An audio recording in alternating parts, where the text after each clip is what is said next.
Un cordial saludo, una feliz noche de domingo. Mi nombre es Ángela Gómez y aquí comienza nuestro especial informativo sobre las elecciones en Ecuador.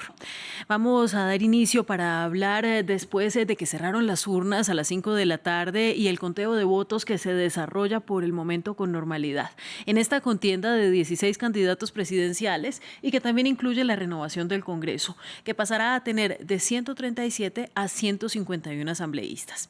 De momento, los candidatos principales, el actual mandatario Daniel Noboa y la correísta Luisa González, se mantienen a la cabeza con cerca del 15% de las actas escrutadas. Vamos a revisar cómo ha sido este día, qué es lo que plantean los aspirantes presidenciales y cuáles son las expectativas de la ciudadanía de cara a un nuevo periodo presidencial y legislativo. Para ello estarán con nosotros nuestros enviados especiales Rodrigo Sedano y Aitor Chavarri, y también nuestros corresponsales Gustavo Ortega y Carolina Mella. Además, como siempre, conectarán con nosotros analistas especializados para hablar del contexto del país y de sus perspectivas. Así las cosas, y sin más demora, pues vamos a comenzar con nuestro análisis. Y vamos a iniciar con nuestro enviado especial Rodrigo Sedano, quien se encuentra en este momento en la sede de campaña de Daniel Noboa. Rodrigo, buenas noches para ti. Regresamos para conversar contigo y entender un poco qué es lo que sucede a esta hora en esta sede de campaña. Ángela, pues de la sede de campaña podemos hablar un poco. Podéis ver que es un espacio pequeño, habilitado para la prensa. Podemos hablar más prácticamente de lo que está pasando fuera. Había varias decenas de personas a las afueras de este hotel donde han citado a la prensa, muchos coreando pues, presidente para Daniel Noboa, muchas banderas, muchos de estos cartones con la figura de Daniel Noboa que ya se han convertido en una imagen típica de estas elecciones. Por lo que nos han contado aquí, Ángela, va a hablar el presidente Noboa a mis espaldas, pero no lo harán hasta que no haya ya resultados bastante avanzados cuando se pueda confirmar una información. Hemos visto algunas encuestas a pie de urna de momento, pero como bien dice, el conteo del Consejo Nacional Electoral todavía es corto, en torno al 10%, si no ha avanzado en los últimos minutos, así que poco se puede decir. Bien, Rodrigo, te puedo pedir por favor que te acerques un poco el micrófono para escucharte mejor, y quisiera que hiciéramos un repaso de lo que dijeron el día de hoy los candidatos, porque hubo algunas quejas frente al Consejo Nacional Electoral sobre un supuesto favoritismo hacia Noboa. ¿Qué fue lo que dijeron? Bueno, eso es algo que han venido diciendo desde la Revolución Ciudadana en los últimos días, que no se fían del Consejo Nacional Electoral porque dicen que Diana Tamain, esa presidenta del CNE, ha sido partidaria con Noboa, que ha hecho prácticamente campaña por el candidato y presidente. Han llamado en los últimos días también a intentar proteger los votos en las urnas, a que sus seguidores estén muy atentos, pero es un llamado que han hecho también desde ADN, desde el partido presidencial. Ha dicho Noboa, han dicho también sus asambleístas, que los que han intentado robarse elecciones en otras ocasiones han sido esos partidos viejos, esa vieja política, entre la que está desde luego también la Revolución Ciudadana, y que ellos vienen aquí a representar algo nuevo, aunque llevan ya año y medio en el poder. Bueno, Rodrigo, además de esto, pues hay ya algunas polémicas, pese a que no hay resultado, porque se ha hablado de algunas encuestas a boca de urna que supuestamente le podrían dar eventualmente una victoria a Noboa, pero los correístas han negado muy duramente, digamos, muy insistentemente que estas encuestas sean fiables. Háblanos un poco sobre esto. Sí, ya desde que a las 5 de la tarde cerraron las urnas, habló muy rápido el CNI y ya desde ese primer momento se estaban conociendo una primera encuesta a pie de urna que han difundido algunos de los medios de comunicación ecuatorianos. Pronto han salido desde otras partes a decir que bueno, es una encuestadora que podría ser más afín al presidente Daniel Noboa, le estaría dando en torno a un 50,1%, una sola décima, y hay que hablar que hay dos variantes por las que puede haber solo una segunda vuelta, que un candidato consiga al menos el 50% o más de los votos o que haya una diferencia mayor al 10% con el segundo candidato. Ha salido después la Revolución Ciudadana también a dar unos primeros datos de encuestas a pie de urna internas de ellos mismos, en las que les estarían dando una victoria por en torno al 43-45% respecto al candidato de ADN, al presidente y candidato Daniel Noboa. Ha dejado muy claro la presidenta del CNE que aunque hay encuestas a pie de urnas que ya para las que se había dado permiso antes de estas elecciones, los únicos resultados oficiales son los que vaya dando el propio Consejo Nacional Electoral. Así que por el momento una pugna dialéctica que se ha venido dando también desde toda la campaña, siguiendo por esa polarización muy fuerte aquí en Ecuador, pero pocos datos oficiales. Pues mira, muchísimas gracias, Rodrigo. Vamos a seguir esperando a que se produzca un movimiento en la sede de campaña de Noboa. Mientras tanto, pues vamos a hablar con Gustavo Ortega, nuestro corresponsal permanente allí en Ecuador, quien está en la sede de campaña de Luisa González. Gustavo, un saludo para ti, buenas noches. Y como le preguntaba a Rodrigo, pues también a ti, ¿cómo es el ambiente allí en esa sede de campaña? Porque veíamos más bien un espacio modesto, pequeño, cerrado, en el caso de Noboa. Y bueno, ¿cómo es el ambiente en el caso de González? Sí, muy buenas noches para ti. En el caso del comando de campaña de Luisa González, más bien ha sido una casa alquilada bastante vieja, pero lo que sí se ha vivido es una distribución bien equitativa del espacio, ¿no? En este momento la prensa, a pesar de que está bastante concentrada y agrupada en este centro de campaña, voy a apartarme un poco apenas para que tú veas cómo las personas están esperando que comience la rueda de prensa en este comando de campaña improvisado que ha tenido durante toda la campaña electoral Luisa González. También se ha establecido una atención constante para la prensa, inclusive más allá, fuera de donde yo me encuentro, hay una zona donde hay básicamente autoridades, representantes, delegados, candidatos asambleístas que esperan, ¿no?, la vocería de la candidata por el correísmo Luisa González. Y afuera de esta zona inclusive hay personas concentradas que han decidido acercarse para expresar su apoyo a la candidata por el correísmo. De igual forma, durante la tarde de hoy, desde muy temprano, la candidata Luisa González se encuentra reunida en esto, lo que llaman un búnker de su comando de campaña, no solo con ella, sino con la prefecta de Pichincha, Paola Pavón, y algunos de las autoridades de la bancada correísta. El ambiente básicamente aquí es de bastante organización, ¿no? Se ha vivido mucha atención a todo el que está llegando por acá, pero siguiendo con lo que comentaba también Rodrigo, aquí la diferencia es que ellos han sido bastante cautos en cuanto al pronunciamiento por parte de Luisa González en cuanto a emitir un pronunciamiento formal sobre los resultados electorales. Ellos básicamente han preferido esperar, han venido poco a poco reprogramando una vocería que se estaría ofreciendo hace media hora, pero Luisa González ha querido esperar hasta que se emitan los resultados oficiales por parte del Consejo Nacional Electoral.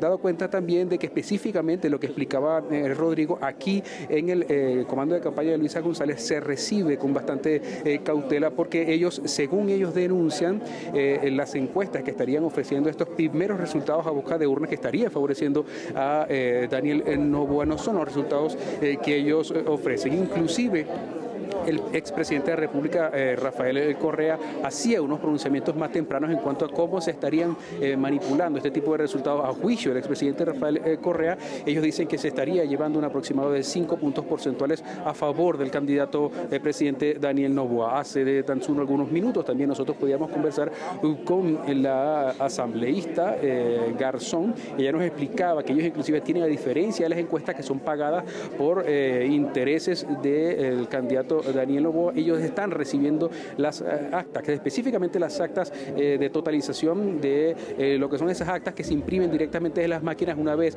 que se van concluyendo los resultados en las propias mesas electorales, y según ellos comienzan, Luisa González estaría pasando a una segunda vuelta. No daban un resultado específico, pero para ellos los resultados estarían en un aproximado de 41-42% a favor de Luisa González. Para ellos sí sería una victoria, según ellos expresaron, una victoria para Luisa González, que estarían pasando a segunda vuelta electoral. Ellos están seguros de que no ganarían en primera vuelta, pero por lo menos pasarían ganando la primera vuelta electoral, lo cual para ellos es una victoria victoria en esta primera vuelta electoral. Así que por el momento se concentra la prensa, cada uno está esperando, haciendo sus informes. Como ves atrás, una pequeña tarima con una pantalla donde se estarían ofreciendo algunos videos a favor de la candidata, pero se ha hecho un poco la larga espera, ¿no?, para conocer cuál será el pronunciamiento de la candidata, que ya han dicho que no se pronunciarán hasta tener específicamente los resultados electorales oficiales para poder así dar un pronunciamiento. Ese es el ambiente que se vive aquí en este comando de campaña, Ángela. Gustavo, llevamos más o menos el 17% de actas escrutadas. Es un número muy bajo todavía para hablar de cualquier tendencia. Mientras tanto, quiero preguntarte por el Congreso. De 137 asambleístas pasarán a ser ahora 151 después de un censo que se realizó. Hablemos sobre este tema, cómo afectará el funcionamiento y la gobernabilidad dentro del Congreso. Bueno, específicamente tiene que ver específicamente con el censo poblacional en este país, donde sí se aumenta de 137 a 151 asambleístas. Específicamente la asambleísta Gabriela Garzón expresaba que el resultado de la primera vuelta electoral, el hecho de que Luisa González pasara con un favoritismo, eso beneficiaría también aumentar las curules que tendría el correísmo. En los últimos años la Asamblea Nacional ha sido de característica opositora, lo que sí han dicho que ellos pronostican que podrían tener un aproximado de 42 a 51 curules. Es la idea que tiene la asambleísta. Ha sido una asamblea característicamente de oposición en los últimos 19 años en este país, lo que quiere decir que, bueno, el correísmo sería la primera minoría en el Parlamento, pero sí es cierto que ellos coinciden en que las fuerzas políticas estarían distribuidas entre el correísmo y la Acción Democrática Nacional, el partido del actual presidente candidato Daniel Noboa. De igual forma también se estarían eligiendo representantes asambleístas nacionales, asambleístas provinciales, serían los que estarían eligiéndose en este momento. Ese sería el funcionamiento del nuevo Parlamento para el periodo 2025-2029 y inclusive los candidatos se encuentran aquí esperando cuáles van a ser esa resolución. Recuerda que si bien no está directamente proporcional los resultados que obtiene el presidente de la República en diferencia a la cantidad de asambleístas que se eligen, también el hecho de tener más cantidad de votos por parte del presidente de la República sí le da derecho a negociar, ¿no? Básicamente lo que se hace es que el candidato que obtiene mayores votos en la presidencia, por supuesto, se inician los acuerdos entre las bancadas de gobierno para disputarse también quién será el presidente de la Asamblea Nacional, también las distintas comisiones en el Parlamento. Así que se espera que específicamente a partir del mes de mayo, posteriormente también previos se estarían posicionando los parlamentarios en la Asamblea Nacional. Será también la primera juramentación. Posteriormente reciben al candidato una vez que ya se conoce quién es el presidente electo, pero a partir de ahí entonces comienza el lobby político para encontrar quién será el presidente, el vicepresidente, el secretario y los distintos líderes de las comisiones parlamentarias en el Parlamento ecuatoriano. Pues muchísimas gracias, Gustavo, por toda esta información que nos entregas y que nos aclara un poco el panorama de lo que sucederá después de este día. Vamos a regresar contigo cuando haya más información desde la sede de campaña de Luisa González. Por el momento sabemos que 83,38% fue el número de la participación que fue declarada por el CNE como una participación récord en el país, después de una cita en la que se convocó a 13,7 millones de ecuatorianos a las urnas para elegir a sus autoridades nacionales para el periodo de 2025 al 2029. Y mientras seguimos a la espera del escrutinio de las actas y de los votos de los ciudadanos, pues vamos a dar la bienvenida a nuestra primera analista de esta noche. Ella es Carolina Ávila Nieto, experta en comunicación política, investigadora y además docente en la Universidad de Cuenca. Muchísimas gracias, Caroline, por estar en France 24. Bien, todavía no tenemos a Caroline, pero sí conecta con nosotros nuestra corresponsal Carolina Mella. Carolina, voy contigo. Hola, ¿qué tal? Buenas noches. Bueno, hablemos un poco sobre lo que fue esta jornada de hoy. Ustedes estuvieron recorriendo las calles, revisando todo lo que sucedía alrededor de los centros de votación. ¿Cómo se desarrolló esta jornada? Bueno, fue una jornada asombrosamente normal, en realidad, mucho más cuando se tiene este contexto de violencia, por ejemplo, aquí en la ciudad de Guayaquil, donde yo me encuentro, y que es muy conocido, de hecho, ya es muy público a nivel mundial y sobre todo regional, del nivel de violencia que ha ocurrido aquí en Guayaquil y en otras provincias de la costa. No ha habido mayores novedades más que infractores, por ejemplo, de la ley seca, que fueron alrededor de 685 personas que han sido detenidas por infringir uno de los artículos justamente del Código de la Democracia que prohíbe que las personas puedan beber alcohol durante este tiempo, que también es parte del proceso, del periodo del silencio electoral, y 109 personas que han sido aprehendidas por otro tipo de delitos porque ya tenían además boletas de captura. Pero de ahí no ha ocurrido mayores novedades, en realidad también es porque ha habido una muy fuerte militarización, sobre todo de 813 recintos electorales en los que se han focalizado además con mayor contingente de militares y policías, porque son justamente esos puntos donde saben que son focos de violencia. Por ejemplo, la ciudad de Durán, algunos recintos que están en barrios periféricos de aquí, de la ciudad de Guayaquil, y también en otras provincias del país, sobre todo provincias que están en la costa, que son parte de la ruta del narcotráfico para poder sacar la droga hacia los puertos y donde son focos de muchísima violencia. Es un poco el balance que se puede decir. Hay solamente una novedad que se dio el día de ayer, que es un atentado a uno de los candidatos a asambleístas que fue en los exteriores de su vivienda, que ya ha sido denunciado y que la policía ha dicho que ha empezado a investigar qué fue lo que ocurrió. Bueno, Carolina, hablemos un poco sobre los 4 de Guayaquil. Este fue un caso que sacudió al país, que además está muy reciente, y quiero preguntarte por este caso precisamente para dar un poco de contexto a nuestros televidentes, pero además para preguntarte cómo ves tú que esto podría implicar o tener implicaciones en la jornada de hoy de votaciones. Es muy complejo decir esta última parte que tú dices, porque si bien fue un caso que remeció mucho a los ecuatorianos, que además se dio en la víspera de la Navidad y que siguió en realidad en zozobra hasta la confirmación del hallazgo de los cadáveres de los 4 niños en el pantano, en una zona que se llama Taura, justo para el día del Año Nuevo. En realidad vemos que hay muchos elementos que al candidato presidente Daniel Noboa parecen no golpearle con mayor fuerza. Por ejemplo, un hecho es que el año pasado, en abril del 2024, cuando el presidente convocó a una consulta popular para hablar sobre pedir la votación y los cambios de hecho en algunos proyectos de ley, en algunos códigos legales. Bueno, estábamos pasando por una terrible situación, una crisis energética de cortes de electricidad de más de 8 horas y sin embargo el presidente de las nueve preguntas que le consultó al pueblo, en 7 ganó prácticamente, ¿no? Entonces, y ahora vemos los resultados más o menos con el 15%, ¿no? de que se están escrutando las actas en el Consejo Nacional Electoral y vemos que igual el presidente está teniendo una delantera. Pero sin duda en el tema de la seguridad sí marca un precedente y un antecedente importante y es el gran cuestionamiento y es la militarización de la seguridad ciudadana. Entonces, desde hace un año, cuando el presidente militarizó a la seguridad, poniendo con decretos de estado de excepción más militares en las calles, pues bueno, uno entre los resultados es que ninguna de las organizaciones delictivas que ellos declararon como terroristas ha sido desarticulada por completo, en ninguna de ellas.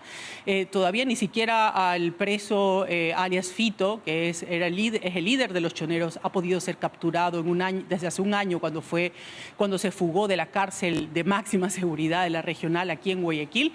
Entonces vemos que se cuestionan algunos de los resultados justamente de que los militares estén en las calles y como consecuencia ha traído hechos como el asesinato, la desaparición forzada y después el crimen de los 4 niños, y a eso se están sumando además otros 23 casos que lo ha registrado el Comité de Derechos Humanos de Guayaquil, donde también estarían involucrados militares. Pues muchas gracias, Carolina, a ti. Vamos a conectar ahora con Jorge Mora Varela, analista político, exdirector de Negocios y Relaciones Internacionales en la Pontificia Universidad Católica del Ecuador. Muchas gracias, Jorge. Buenas noches para ti. Buenas noches. Muchas gracias por la invitación. Jorge, en 2023 Noboa superó la primera vuelta y en la segunda tuvo un 51,83% de votos sobre 48,17% de Luisa González. Y quiero traer estas cifras a colación porque ahora el panorama podría incluso ser muy similar.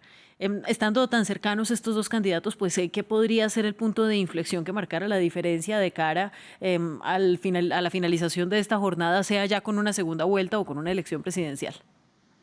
Bueno, de hecho, los primeros resultados, cuando había el 2% de la votación, el señor Noboa tenía el 51%, Luisa González el 40%. En este momento, cuando están en el 10%, la distancia se va acortando. Es decir, me parece que los resultados que se dieron en la vez anterior se van a repetir. Creo que la Revolución Ciudadana sigue manteniendo su voto duro y ADN, con el señor Noboa, también se acerca a aquella votación que le permitió alcanzar la segunda vuelta. Bueno, vamos a revisar justamente los resultados que entrega a esta hora el Consejo Nacional Electoral del Ecuador. Vamos a ponerlos en pantalla para revisar cuántas actas están pendientes y cuántas han sido escrutadas. Pendientes hay 78,9% de las actas, es decir que nos aproximamos al 21% de actas escrutadas y en este momento con esa cantidad de actas tendría 46,35% Daniel Noboa y 41,93% Luisa González. De nuevo, pues estos son resultados muy preliminares, aún faltan muchos votos por contar y nosotros pues seguimos a la espera en este especial informativo de France 24 sobre la jornada electoral en Ecuador. Ahora, Jorge, continúo hablando contigo acerca de seguridad, que sin duda ha sido uno de los grandes enfoques en las campañas y además pues el tema del que habló Daniel Noboa todos los días durante su cortísima presidencia reemplazando a Guillermo Lasso. Ahora, dice él que mejoró la situación de seguridad en el país, dice que mejoró la esperanza de la gente. Sin embargo, enero de 2025 fue el mes más violento de la historia reciente. Fueron 658 muertes violentas, 56% más que en 2024. Al final, ¿qué es lo que nos dicen estas cifras después de una gestión en la que Daniel Noboa dice que se concentró en mejorar la seguridad del país? Bueno, y de hecho, la principal muestra de que hay gente que le cree al señor Noboa es que hay un 50%, un 46% de votos que le están dando el primer lugar, aunque la votación todavía es prematura, sin embargo, es una tendencia, y esa tendencia dice muchísimo de lo que la gente percibe del presidente. Él como que está dando la sensación de que es un tipo que resuelve, está pegado a la gente, y su mensaje que llega a través de redes sociales con mensajes muy cortos, creo que ha podido conectar con esa enorme base electoral. Ha habido cuenta que el Ecuador es un país joven, mucha gente adolescente, y donde el voto siendo obligatorio, la verdad es que el hombre encontró la forma de llegar a estas personas que creen que es un tipo que resuelve, y eso permite entender que la votación del señor Noboa esté terciando. Ya digamos que es un ganador de para la segunda vuelta con la señora Luisa González. Los resultados de las elecciones son absolutamente claros y contundentes, y eso nos hace pensar que posiblemente el mensaje del presidente sea mucho más directo con las personas y no con los analistas, que de alguna forma han intentado deslegitimar o desmerecer la labor del señor Noboa. Vamos a seguir revisando algunas cifras justamente en pantalla sobre la seguridad. Y es que Ecuador aún se encuentra en medio de una fuerte crisis de seguridad. Solamente en enero de 2025 se registraron más de 730 muertes violentas. En general podemos decir que 2024 fue menos violento que 2023, pero con un repunte de violencia en los últimos meses. Y es que algunos analistas en el tema lo que han dicho es que se pasó de 22 muertes al día a 19 muertes al día, lo cual no es una baja tan alta frente a la expectativa que generó Noboa. En el primer semestre del 2024 hubo una reducción de la tasa de homicidios del 16% en comparación con el mismo periodo de 2023, según el Ministerio del Interior. Pero volvió a subir en el segundo semestre de 2024 y en 2024 uno de cada 3 ecuatorianos reportó haber sido víctima de la delincuencia, la cifra más alta de la región según Human Rights Watch. Y según Inside Crime, en 2024 se registraron 640 45 víctimas de masacres en 175 hechos de masacres separados. Y recordarles además que actualmente hay dos organizaciones criminales principales: los choneros, bajo el liderazgo de Fito, y los lobos, con numerosas mafias más pequeñas. Así está la situación, Jorge, y entonces te quiero preguntar, ¿se han adaptado las bandas del narcotráfico y de la delincuencia a los planes y la militarización que realizó Daniel Noboa durante el último año? A ver, me parece que la violencia es un hecho mucho más grande que solamente delimitarlo a las fronteras ecuatorianas, y eso nos debería hacer entender de esa forma, porque es un problema que no lo generamos nosotros, sino que más bien es producto de toda una estructura de narcotráfico, y es donde está enfocado las acciones del presidente. Sigo pensando que este resultado electoral nos hace medir la sensación que la gente percibe de o el presidente o de la situación de inseguridad. Los ecuatorianos somos bastante resilientes, somos un pueblo bastante acostumbrado, diría, a ciertos márgenes de inseguridad y de delincuencia. Y al parecer, el 50% de la población cree que el presidente Noboa merece una oportunidad para terminar su periodo en 4 años más. No obstante que la curva de asesinatos sigue siendo creciente. Inclusive el narcotráfico, que desde mi forma de ver, solamente la señora Sheinbaum como que le dio la alerta al presidente Trump indicándole que el problema está en la demanda. Y sin embargo, nosotros los ecuatorianos seguimos capturando toneladas y toneladas de droga, cuando en los Estados Unidos sigue habiendo, digamos, un abastecimiento permanente de droga. Por lo tanto, las personas perciben que el presidente, no obstante habernos subido el IVA un 3%, y no obstante la cifra de delincuencia que sigue siendo constante o creciente, las personas le están dando un voto de confianza al señor Noboa. Bueno, y frente a Luisa González, ¿cuál es el diferencial en sus propuestas en cuanto a la seguridad que podríamos esperar de una González gobernando en el Ecuador? La señora González tiene el mismo discurso que tuvo la Revolución Ciudadana en el tiempo de Rafael Correa. Y eso hace que no haya podido evolucionar frente a un techo que ella tiene de un 32% de voto duro y alrededor de un 40-42% ya en un voto consolidado. Y esto hace que ella tenga ciertas dificultades. De hecho, la política que implementó el señor Rafael Correa en su momento fue efectiva. Se logró controlar el narcotráfico, se logró controlar la violencia por los modos y maneras que tenía Rafael Correa de hacerlo. Sin embargo, yo creo que le va a ser un tanto difícil a la señora González avanzar a la presidencia, porque están anclados en un discurso que sigue apoyando, por ejemplo, el apoyo irrestricto al señor Maduro, el apoyo irrestricto a estas medidas del socialismo del siglo XXI, hacen que ella tenga ciertas dificultades. Ahora, llegado a la presidencia, Luisa González, en el supuesto que ella llegase, va a tener una dificultad en cuanto a sostener un Estado que en la burocracia ella lo plantearía como creciente. Sin embargo, los precios del petróleo no le permitirían sostenerlo, y entonces tendría ciertas dificultades. Y con ese argumento no creo que se pueda tener un control de las bandas delictivas de narcotráfico, es decir, la tendría bastante difícil, igual que de Daniel Noboa. Para los dos, la situación del control de la inseguridad sería absolutamente complejo, porque no dependen a factores solamente internos, sino a esta dinámica de comercio internacional de drogas, donde se involucran países como Colombia, como el Perú, México y los mismos Estados Unidos. Y la sección de Europa también, que tiene su nivel de responsabilidad, porque es un mercado donde llega la droga que se exporta a través del Ecuador. Por lo tanto, es una tarea compleja, es una tarea fácil, no es una tarea fácil, y creería que Daniel Noboa y Luisa González la tendrían bastante difícil. Sin duda alguna, Jorge. Ahora te invito para que veamos el perfil de Luisa González. La exasambleísta ecuatoriana aspira a convertirse en la primera mujer de su país en las elecciones de este domingo.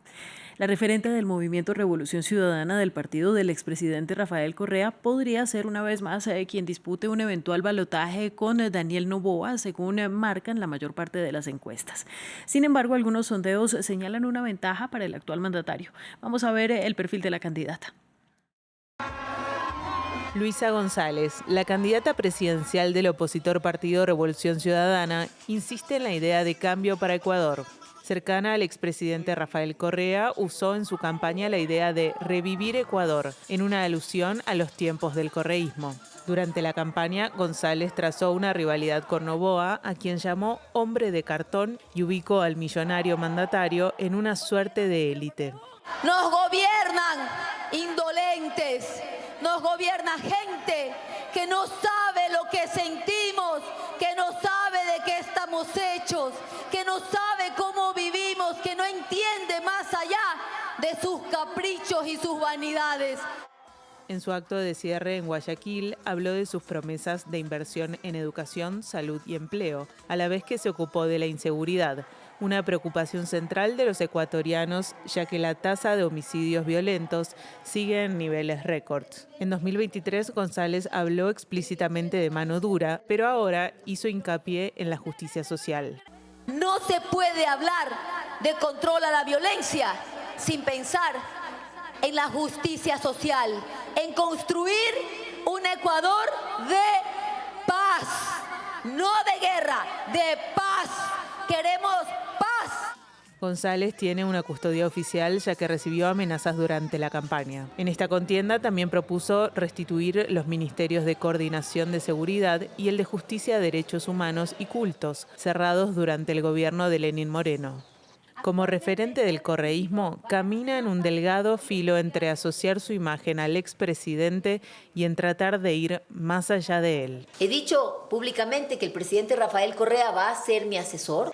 González ya se enfrentó a Noboa en 2023 y la reminiscencia de esa derrota recuerda que la elección del domingo será una batalla ardua. Si bien algunas encuestas descuentan un balotaje, otras se inclinan hacia Noboa, la correísta que llamó a sus seguidores a cuidar los votos el domingo. En caso de ganar, sería la primera mujer elegida presidenta de Ecuador.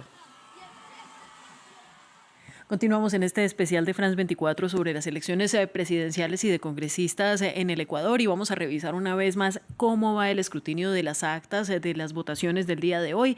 En su pantalla la página oficial del Consejo Nacional Electoral y ya tenemos un 25% de actas escrutadas, dándole a Daniel Noboa Acín el 46,1% de los apoyos y a Luisa González el 42,27%. Recordarles además que en esta contienda presidencial hay 16 candidatos, la mayoría de ellos con unos porcentajes muy pequeños, pero que podrían volverse importantes de cara a la posibilidad de tener una segunda vuelta. Y sobre esto quiero hablar también con Jorge.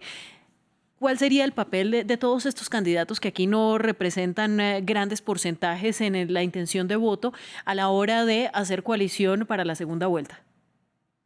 En este caso, la suma de 14 candidatos da el 12%, que es un porcentaje mínimo.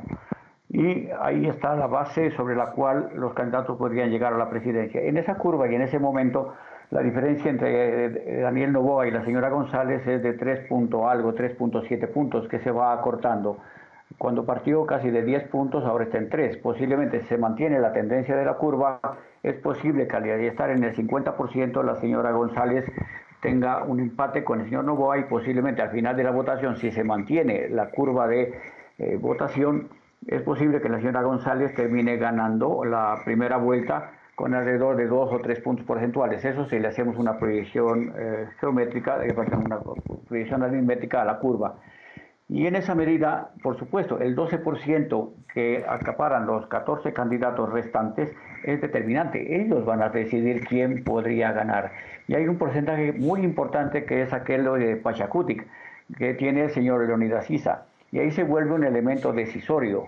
Posiblemente él se decante por apoyar a Luisa González. Entonces, desde mi punto de vista, la posibilidad de que el Ecuador tenga la primera presidenta mujer, la señora Luisa González, es alta. Y si se mantiene la curva como está dándose, me parece que la primera opción para llegar a la presidencia en segunda vuelta sería la señora Luisa González. Bueno, pues es interesante cómo podemos ir planteando algunos escenarios sin adelantarnos demasiado a los resultados. Esta noche, bueno, avanzan, la verdad es que lentamente los resultados que va ofreciendo el CNE según va haciendo el conteo de las diferentes regiones del país. Vamos a revisar, entre tanto, el perfil también de Daniel Noboa. Será reelecto como presidente de Ecuador tras un corto mandato de 18 meses, quien es el actual jefe de Estado, quien puso además una estrategia de mano dura, la lucha contra la violencia y el narcotráfico en el centro de su política. Se enfrenta a su principal rival, Luisa González, en un contexto de recrudecimiento de esa misma violencia y además de la crisis energética. Vamos a repasar la trayectoria del presidente más joven de Ecuador, uno de los más jóvenes del mundo, en este informe de Gabriel Colchen. Devolver la paz a Ecuador, ese sigue siendo el objetivo principal de Daniel Noboa. Nacido en la ciudad de Guayaquil, fue primero conocido como empresario y ex legislador y ante todo como hijo de Álvaro Noboa, el hombre más rico de Ecuador. Con solo 35 años, Daniel Noboa fue elegido presidente en las elecciones de octubre de 2023 tras la renuncia del expresidente Guillermo Lasso. En este momento, su meta ya era la lucha contra la violencia, el narcotráfico y la corrupción. Su fin era devolverle una sonrisa al país, era devolverle la paz a un país, volverle a dar educación a la juventud, volverle a dar empleo a la cantidad de personas que hoy en día lo están buscando. Frente a una fuerte crisis de seguridad en Ecuador, con altas tasas de homicidios y crimen organizado, Noboa eligió una política de mano dura basada en la implementación de estados de excepción, militarizó las calles, multiplicó redadas y arrestos e inició la construcción de megacárceles. Es por eso que desde que me propuse servir al país me comprometí, además de tomar el control de las cárceles que existen, en crear nuevas. Y es por eso que estamos aquí hoy. Nuevas cárceles, pero esta vez de máxima seguridad, diseñadas para reclasificar y aislar a los delincuentes altamente peligrosos. Si bien, según datos del gobierno, en 2024 la tasa de homicidios violentos se redujo en un 17% respecto a 2023, volvió a subir a finales de 2024. Numerosas organizaciones como Amnistía Internacional o Human Rights Watch denuncian violaciones de derechos humanos con acusaciones de desapariciones forzadas, ejecuciones extrajudiciales o tortura en las cárceles. Además, su mandato fue marcado por varias controversias, como las tensiones con su vicepresidenta Verónica Abad o la incursión en la embajada mexicana para capturar al ex vicepresidente Jorge Glass el 5 de abril pasado. Bueno, pues no alcanzan a hacer 2 años de mandato de Daniel Noboa. Directamente, Jorge, ¿usted cómo califica este tiempo de gestión del hoy mandatario y candidato? Cuando el señor Noboa llegó a la presidencia, llegó con un perfil pragmático, una persona que sonríe poco, una persona que habla poco y que se comunica mejor a través de las redes sociales. Y sin embargo, le tocó enfrentar una situación bastante compleja. Y no obstante, como decía el reportaje, las dificultades que ha tenido, inclusive el desencuentro que tuvo con la venta de las armas que tenían un origen norteamericano y la daba a Rusia, por ejemplo, lo de México que le generó una fuerte controversia con López Obrador. Y sin embargo, la población ha aceptado como positiva la acción del presidente, independientemente de determinar si tuvo razones legales o no. Sin embargo, las personas jóvenes, sobre todo, perciben que es un presidente que resuelve. Y esa es la frase de moda de él. Y posiblemente se explique que, siendo una persona que no confronta con el correísmo y que confronta de manera pragmática los problemas del país y que de alguna manera no se involucra en peleas personales. Y eso creo que le da ese plus donde muchas personas ahora lo tienen con un 42-43% de pertenencias en el electorado. Y eso es bueno para saber cómo pensamos los ecuatorianos. La gente joven piensa que es joven, que es guapo, que es rico y que puede resolver. Y entonces a veces somos parte de esos países bananeros, un tanto folclóricos, que elegimos por los argumentos que en otras partes le parecerían un tanto, digamos, poco creíbles, poco argumentados, inclusive a veces ridículos, pero sin embargo es el presidente de los ecuatorianos y los ecuatorianos a veces deciden de esa manera. Pues Jorge, yo recuerdo mucho cuando tuvimos el especial sobre la muerte cruzada en el gobierno Lazo, y no se le veía un perfil muy alto en ese momento a Noboa. Los analistas, digamos que apostaban poco por él en ese momento, y luego estamos hablando de una gestión que llegó a tener un 80% de aprobación en los primeros meses de su mandato, así que sobre esto quisiera que ahondáramos más. Pero antes, un saludo para Arturo Moscoso, abogado y politólogo, director de la Escuela de Ciencia Política y Relaciones Internacionales de la Universidad Internacional del Ecuador. Muchísimas gracias, Arturo, por unirte a la conversación.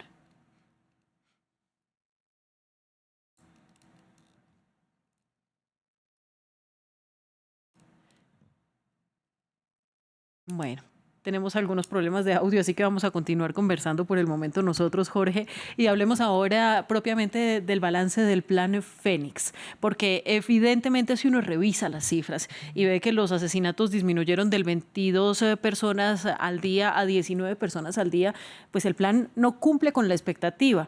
Después de esta militarización y después de que este plan, sobre todo, y esto es importante, estuvo financiado en parte con una subida de 3 puntos del IVA del 12 al 15%, pero de este tema no se habla mucho. A ver, en el Ecuador las personas como que tienen la sensación de, cuando uno conversa con una persona en un taxi, por ejemplo, o con las personas con las que uno trabaja, eventualmente lo que te dicen es, mira, sí, hoy estamos más seguros. Y la verdad es que para mí el plan Fénix ha sido insuficiente, ha sido un fracaso, no ha tenido los efectos contundentes que debía haber tenido, porque bajar cifras, por ejemplo, de 22, si te bajas a 10, a 12, sería creíble, sería saludable, pero de 22 a 19, a 18, insuficiente. Sin embargo, la sensación de las personas es aquella que es bastante contundente en el hecho de decidir un voto. Y cuando las personas sienten que estamos más seguros, que pueden salir a la calle, que no los asaltan, que no hay el asunto de las coimas o el extorsión o el chantaje, las personas como que están dando la confianza al presidente. Inclusive, yo veo que el 42, 45, 48% que puede tener Noboa en este momento es bastante decidor, porque el IVA nos cayó a todos y sin embargo la persona le está ratificando la confianza. Por lo tanto, creo que el señor Noboa tiene el secreto para conectar con la gente, aunque su plan Fénix haya fracasado, aunque Fito, el líder de los choneros, no haya sido capturado, aunque tengamos una captura de narcotráfico intensísima y aunque tengamos graves problemas, por ejemplo, de lavado de dinero o de extorsión. La violencia puede ser que esté, sin embargo, las personas o tienen más confianza o tienen la esperanza de que mejore. Por lo tanto, es curioso y es bastante, diría, paradigmático el comportamiento de las personas, de los votantes, de los 13 millones de ecuatorianos, cuando el 50% están confiando en una persona que o no ha cumplido lo suficiente o ha cumplido poco. O posiblemente las personas perciban que dándole 4 años más a lo mejor cumpla. Y entonces ese es el Ecuador. Arturo, ¿cuál es tu opinión sobre este que Jorge dice es el secreto de Noboa para mantener el apoyo de la ciudadanía, pese a que sus cifras no reflejan la expectativa que generó cuando empezó su plan Fénix y todo este plan de seguridad y contra la violencia? Bueno, primero, buenas noches. Gracias por la invitación, Ángela, y un saludo también a Jorge y a la audiencia. De acuerdo con el análisis, pero creo que hay que agregarle un tema, ¿no? Que es importantísimo en el Ecuador y que es el clivaje correísmo-anticorreísmo, y que eso juega un papel fundamental en estas elecciones, en donde justamente el presidente Noboa representa el anticorreísmo, ¿no? El anticorreísmo en el Ecuador es muy fuerte. En un reciente análisis que hizo el politólogo Paolo Moncagata se determinaba que el 30% más o menos de los ecuatorianos odia a Correa y el 30% aproximadamente lo ama, ¿no? Sin ningún rechazo. Y eso divide a la población, ¿no? Sobre todo la figura de Rafael Correa. Y entonces mucho del anticorreísmo le perdona cualquier pecado, si se lo puede llamar de alguna forma, a algún exceso del presidente o alguna falta de visión del presidente en cuanto a un tema, justamente por representar esa tendencia, ¿no? Y creo que eso es un poco lo que explica estos resultados tan cerrados y tan divididos entre dos candidatos por primera vez en el Ecuador, dos candidatos en primera vuelta, básicamente en una suerte de bipartidismo que también se tradujo en la Asamblea, ¿no? En la Asamblea tenemos un fenómeno por primera vez en la historia, una Asamblea que mayoritariamente va a estar dividida entre dos partidos. Bueno, podríamos hablar, Arturo, de violaciones de los derechos humanos en el plan de seguridad de Daniel Noboa, además de los 4 niños de Guayaquil desaparecidos y ahora en investigación comprobado que fueron asesinados por Fuerzas Armadas, que pues es el ejemplo más visible y más reciente que tenemos en este momento. Hay más denuncias de desapariciones y también hay más denuncias de abusos. Sí, por supuesto. La famosa guerra interna, ¿no? Que ha generado una militarización de las zonas, sobre todo las zonas más violentas en el Ecuador, ha traído excesos. Hay muchas denuncias, ¿sí? Pero estos excesos se le justifican al presidente y al gobierno porque se los ve como una forma de tratar de reducir la violencia, de tratar de reducir la inseguridad. Y pues que si se cometen excesos, ni modo, ¿no? Es como el precio que hay que pagar por tener un país más seguro, ¿no? Esto se ve, por ejemplo, en lo que tú mismo has mencionado, la desaparición de los 3 niños y luego haberlos encontrado asesinados y calcinados, ¿no? Desaparecen en manos de militares y a pesar de eso el presidente no recibe un impacto en su popularidad por esto, ¿no? Baja levemente por unas semanas, pero luego se recupera, ¿no? Entonces, es un poco eso que te decía antes, que de justificar este tipo de actos o sea, el fin justifica los medios, ¿no? En el hecho de que lo que se está persiguiendo es combatir la violencia y la inseguridad.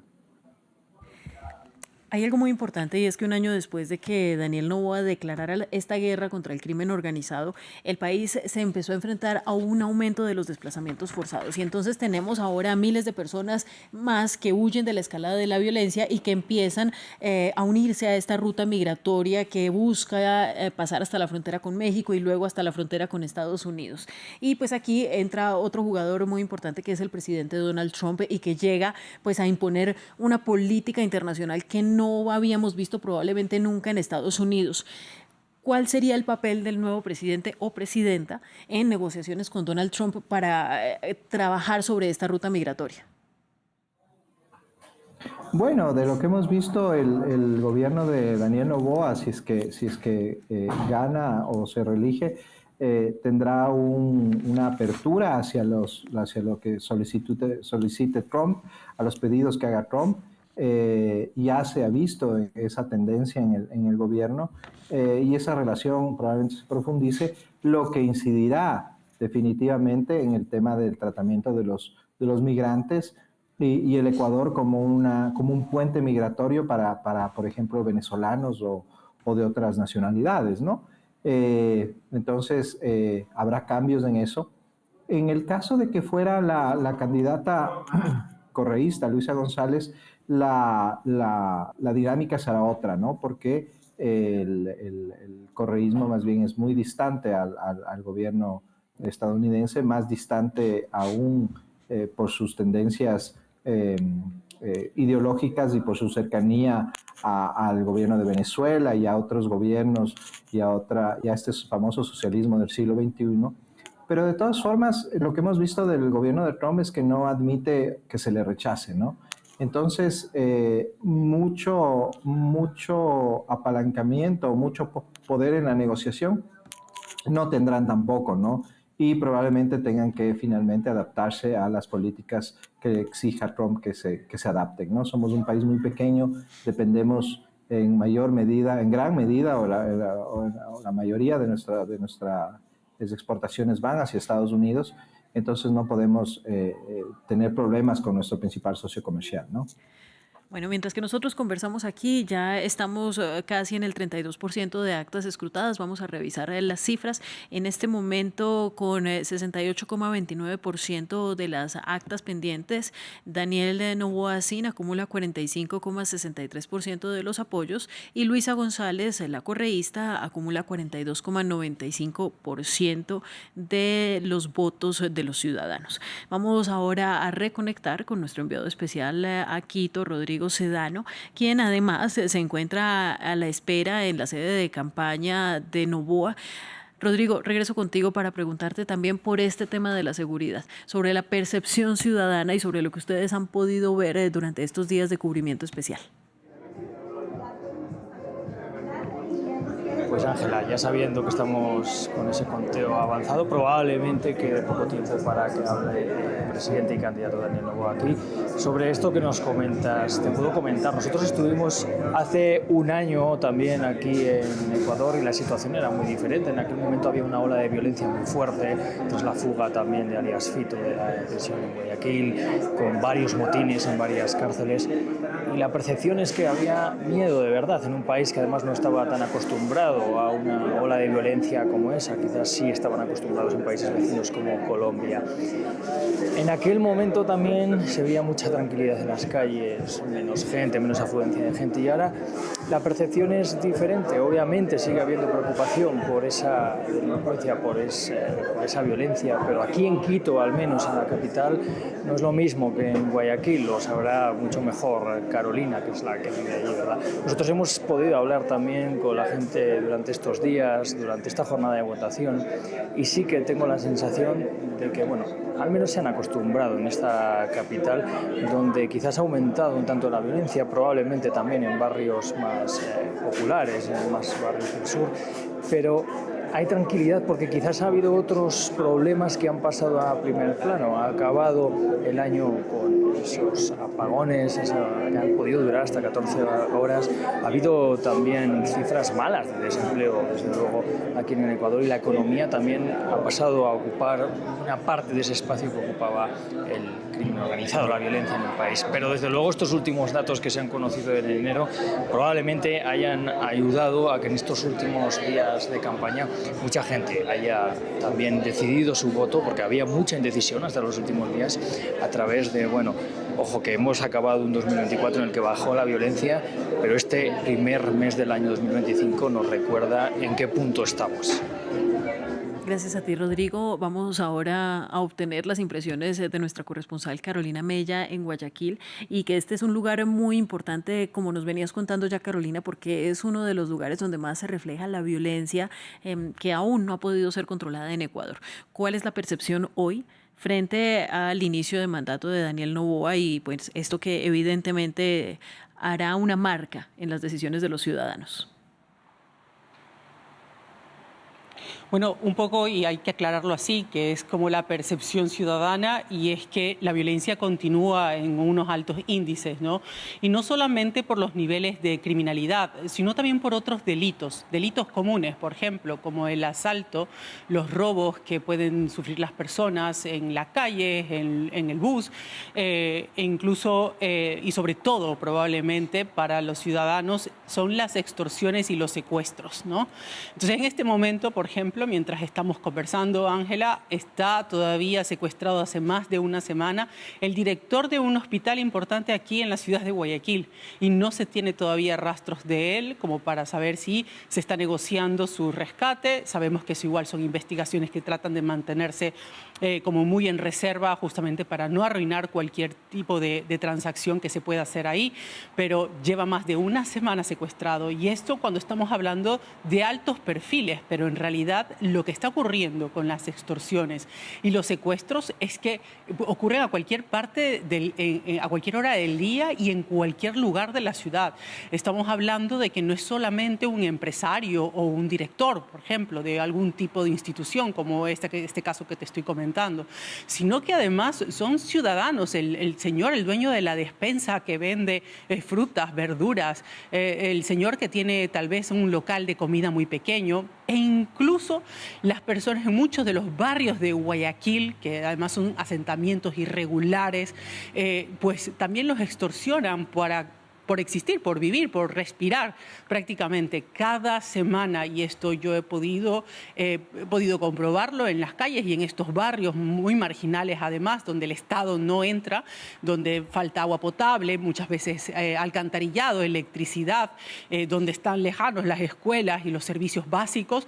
Bueno, pues la gente tiene que estar pagando alrededor de $5 semanales simplemente por vivir en ese barrio, sin contar su estrato social, su género, absolutamente nada. En realidad, las extorsiones y los secuestros son uno de los grandes problemas que siente la ciudadanía, sobre todo aquí en la costa ecuatoriana, con la violencia. No solamente son los crímenes violentos, y en este caso, las extorsiones en el último año han aumentado en un 300%. Muchísimas gracias a ti, Carolina, por estos datos que nos entregas, y vamos a hablar de otro de los temas que han hecho parte de la campaña, y es que Ecuador vivió una sequía a finales del 2024 que derivó en cortes de electricidad entre septiembre y diciembre del año pasado. El temor a nuevos y prolongados cortes de luz ha sido un tema a debatir durante todo este tiempo de campaña. Nuestro equipo de enviados especiales, Rodrigo Sedano y Aitor Chavarri, nos contaron cómo afectaron además la producción agropecuaria y el aumento de los precios en los productos del campo. Veamos. Estos pastos ahora verdes se quedaron amarillos con la sequía que azotó a Ecuador a finales de 2024 y que fue causante de los cortes de electricidad en el país. Como ya se comenzó a llover desde casi el mes de enero más antes, poquito más antes, entonces vino rápido a verdecer. Julián Chacazaguay es ganadero en una cooperativa en Machachi, cerca de Quito. Ordeña sus vacas diariamente a las 3 de la mañana y a las 3 de la tarde, pero con la falta de pasto y los cortes de energía, todo se complicó. Y se tocaba de apurarle para poder acabar y quedarse libre, para no ordeñar a mano, porque a mano las vacas ya están enseñando al ordeño mecánico y no se les deja, y se pierde, se esconde la leche. La sequía afectó también a los agricultores. Menor producción por falta de agua derivó en un aumento de precios. Oscar Vera es vendedor de papa y pasó a vender especialmente la variedad chancho de baja calidad. La gente se dio a comprar solo esa por el precio. Aunque estaba exagerado el precio, estaba a $10 la papa de chancho, que normalmente vale $2. Ahorita ya está a ese precio porque hay bastante producto y ya bajó. Desde Quito, el Instituto de Meteorología se encarga del monitoreo del clima. Allí Javier Macas es analista de pronósticos. ¿Qué tal, compañeros? Buenos días.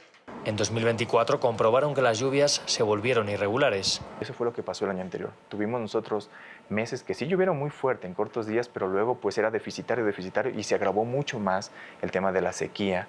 Sin embargo, la situación ha mejorado en este inicio de año. Desde el mes de diciembre nosotros ya hemos visto un aumento en los caudales, un aumento en la cantidad considerable de precipitaciones, y muchos de ellos fueron de hecho bastante abruptos. No será hasta mayo que puedan afirmar con exactitud si en Ecuador se acabará la sequía. Pues ahí tenemos el contexto de uno de los temas que ha sido principal preocupación de los ecuatorianos de cara a estas elecciones presidenciales. Y regreso con Arturo Moscoso y también con Jorge Mora Varela para seguir conversando ahora sobre este tema. Y comienzo contigo, Jorge. ¿Por qué no se ha podido eliminar esta dependencia de las hidroeléctricas? Aunque a finales del 2024, digamos que ese fue un problema que destacó bastante. No es la primera vez que suceden apagones en el Ecuador. No es la primera vez que se habla de una crisis energética. Parece que esto se repite como un loop en la historia. Bueno, de hecho, nosotros somos un país que no tenemos una visión de futuro muy amplia. Nosotros no invertimos en investigación y desarrollo. Nuestras universidades no están enmarcadas en investigación. Y nuestros gobernantes son más bien de corta mirada, de corto plazo.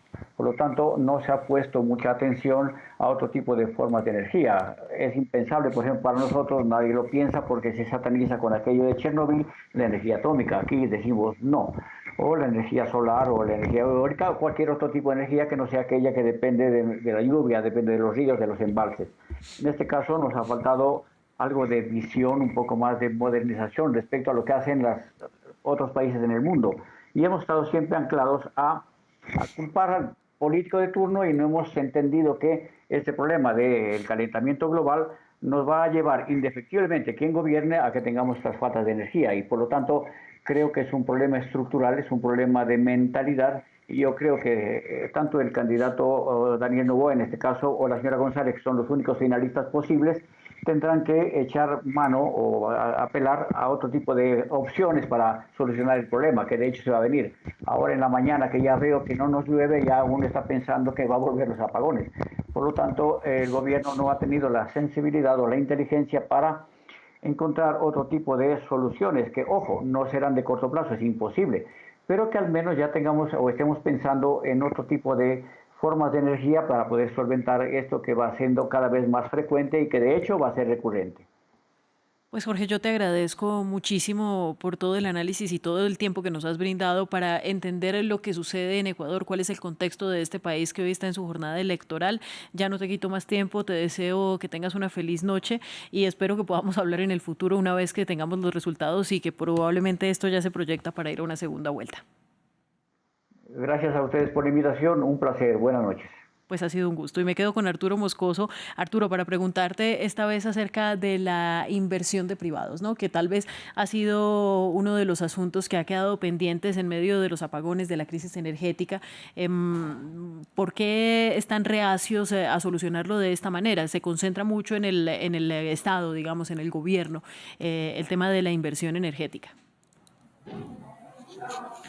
Sí, incluso es a nivel constitucional el tema de la dificultad para conceder o concesionar parte del sector eléctrico a lo privado, ¿no? Y el Estado en el Ecuador al menos es altamente ineficiente. Hubo incluso el intento de un cambio de matriz energética durante el gobierno de Rafael Correa, que fue un absoluto fracaso, pese a la construcción y a la inversión en varias hidroeléctricas, mucha de esa contratación rodeada de corrupción, ¿no? Y la realidad es que tenemos un parque de producción energética muy poco eficiente. No producimos combustibles fósiles, producimos gas, desperdiciamos el gas, no podemos procesar los combustibles fósiles, nos toca exportar petróleo e importar gasolina.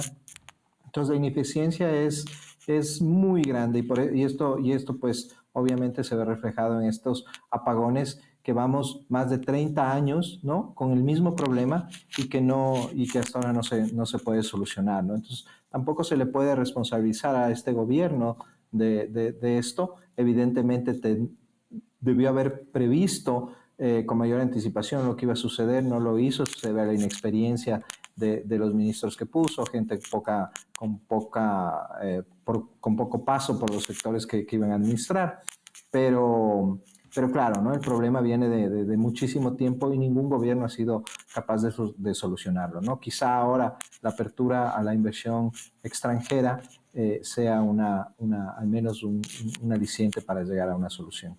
Bueno, y pensando tanto en Noboa como en González, ¿alguno de ellos estaría abierto a esta posibilidad?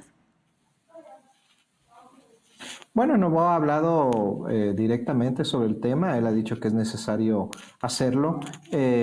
González no lo he escuchado a pronunciarse sobre la posibilidad de privatizar o de abrir a la empresa privada el sector energético, pero de lo que sabemos el correísmo y su línea ideológica es muy poco afecto a este tipo de intervenciones de la empresa privada en sectores estatales.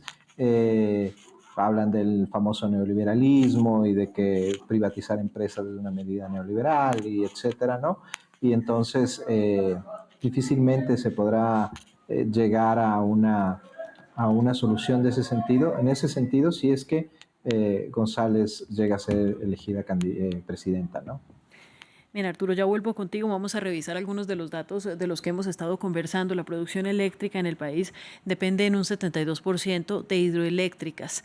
Apagones de hasta 14 horas entre septiembre y diciembre de 2024 es la cifra que se presentó.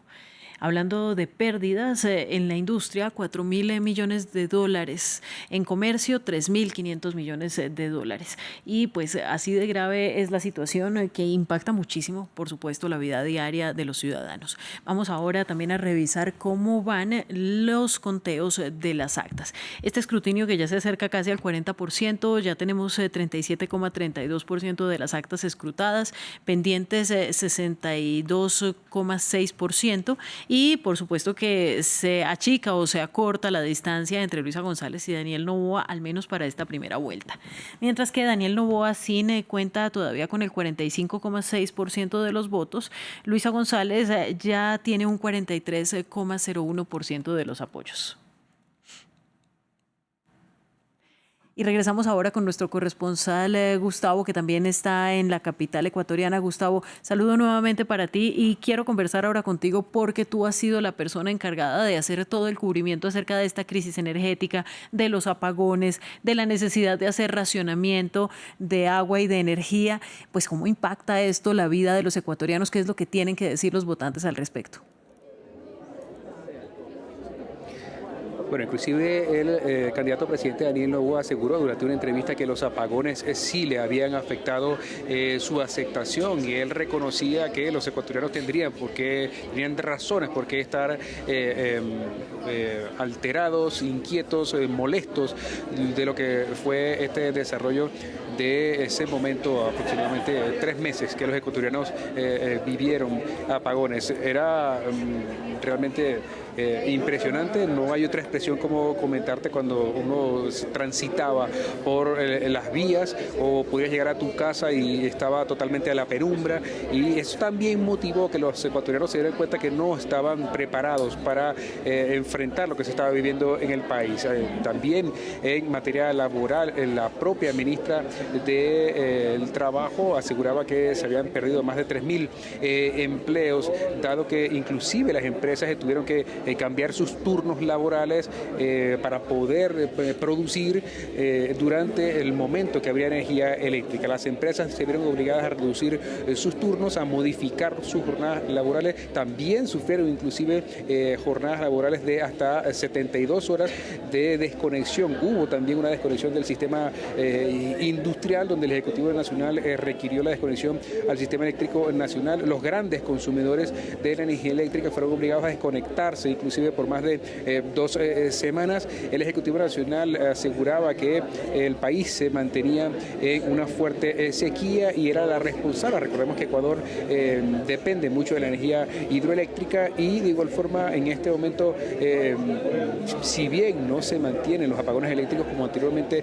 sucedía, sí se han producido eventualmente uno que otro apagones en este inicio del año 2025. También pudo verse cómo los ecuatorianos no estaban preparados y empezó a incrementarse esa intención de crear soluciones artesanales para poderse mantener conectado al internet. Era la principal consecuencia. Las personas que eran enviadas al teletrabajo y dependían mucho si tenían por lo menos algún tipo de solución artesanal, se elaboraban, se transformaban baterías de vehículos, baterías de motocicletas, para hacer una solución artesanal para mantener la recarga de objetos mínimos en tus casas o en comercio.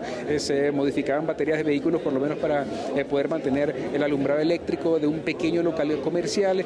Posteriormente también se incrementó lo que fue el uso de los generadores eléctricos, pero nadie puede soportar, o no muchas personas pueden soportar la compra de un generador eléctrico portátil. De igual forma también adquirir lo que se llama una estación externa de carga o una power bank para poder suplir las necesidades mínimas de un computador, un refrigerador, mantener el uso del internet. Y eso también motivó que se generara un tipo de especulación. Inclusive las distribuidores que pudimos conversar, realmente para ellos sí fue una oportunidad comercial, porque más del 50% de las ventas se incrementó para ellos, para generar algún tipo de soluciones artesanales, por lo menos para mantener la conectividad al internet. Uno podía ver a las personas con soluciones artesanales, cada uno discutía con sus vecinos de cómo hacía para mantener el servicio eléctrico. Inclusive pudimos conversar con personas que debían instalar algún tipo de solución a sus vehículos para trabajar desde sus vehículos, para poder conectar sus computadores a aquellas personas que laboraban de manera independiente o teletrabajo también en sus casos. También pudimos ver cómo había cierta desesperación por comprar algún tipo de aparatos, artilugios, tanto de iluminación como para mantener la carga energética en su casa. Eso fue lo que pasó en Ecuador, por el cual inclusive ahora el Ejecutivo Nacional, si bien ha ya mantenido el servicio eléctrico y ha venido recuperando también el sistema eléctrico nacional, los especialistas han dicho que el Ejecutivo Nacional debe enfocarse a generar energía sustentable, natural, otro tipo de fuentes de energía eléctrica, solar, eólica en este país, donde hay muy poco porcentaje de este tipo de energía. De igual forma, también se ha alertado que inclusive esto podría repetirse a partir del mes de abril, una próxima sequía del mes de abril. Lo que se espera es que esto no vuelva a suceder, pero inclusive se ha alertado que podría producirse también un próximo estiaje en este país, por lo cual también el candidato Daniel Noboa mantiene en su programa algunas de estas propuestas específicamente, y leo textualmente lo que se indica: reforzar la generación de energía, también crear energía ante estos sistemas, estos momentos de sequía, pero es un programa más enfocado de manera represiva en la seguridad, siempre y cuando la candidata Luisa González sí habla por lo menos de una sostenibilidad ambiental, una expansión de proyectos de energía solar, eólica, hidráulica, recuperar las centrales eléctricas y crear también una economía post-petrolera a propósito de lo que está sucediendo en este país. Inclusive también se habla de una seguridad ciudadana en comparación también al programa del candidato Daniel Noboa, pero el enfoque es más social y de restablecer también el Ministerio de Justicia. Son algunas de las propuestas que se manejan en comparación a lo que es el plan de gobierno de Daniel Noboa, el plan de gobierno de Luisa González. Uno puede ver cuáles son los enfoques entre ambas propuestas. Esto es lo que está pasando a propósito de la energía, Ángela. Gracias, Gustavo. Estamos en la transmisión de la noche después de una jornada electoral en Ecuador en la que se elige presidente o presidenta, se renueva además el Congreso, que también crece por censo electoral, y vamos a dar justamente algunos datos de esta jornada. 13.736.314 es el número de electores, y de ellos 456.485 ubicados en el exterior del país. En los recintos de votación pues fueron habilitados 4.349 en 24 provincias para que la ciudadanía fuera a emitir sus elecciones. Y bueno, se eligieron efectivamente las autoridades nacionales para el periodo del 2025 al 2029. Presidente, vicepresidente y también 16 candidatos que se peleaban por este puesto de quién irá al Carondelet. De ellos, los dos candidatos principales, Daniel Noboa Asín y Luisa González. Además, 151 miembros de la Asamblea Nacional, 5 representantes en el Parlamento andino. Eso fue la cita electoral que tuvo el día de hoy Ecuador, sin mayor novedad, una jornada que se realizó, podríamos decir, en medio de la calma, una fiesta electoral sin mayores contratiempos y para la cual France 24 ha desplegado corresponsales y además a nuestros enviados especiales Rodrigo Sedano y Aitor Chavarri. Nosotros continuamos con este cubrimiento cuando ya avanza muchísimo el escrutinio de las actas. Ya tenemos casi el 40% de las actas escrutadas y se mantienen los porcentajes: 43,6% para Luisa González y 45,54% para Daniel Noboa Asín. Gustavo, quiero hablar contigo acerca del desgaste o esta suerte de desconfianza en las figuras políticas y en las instituciones del país. ¿Esto ha beneficiado a Daniel Noboa y cómo impacta o beneficia a Luisa González?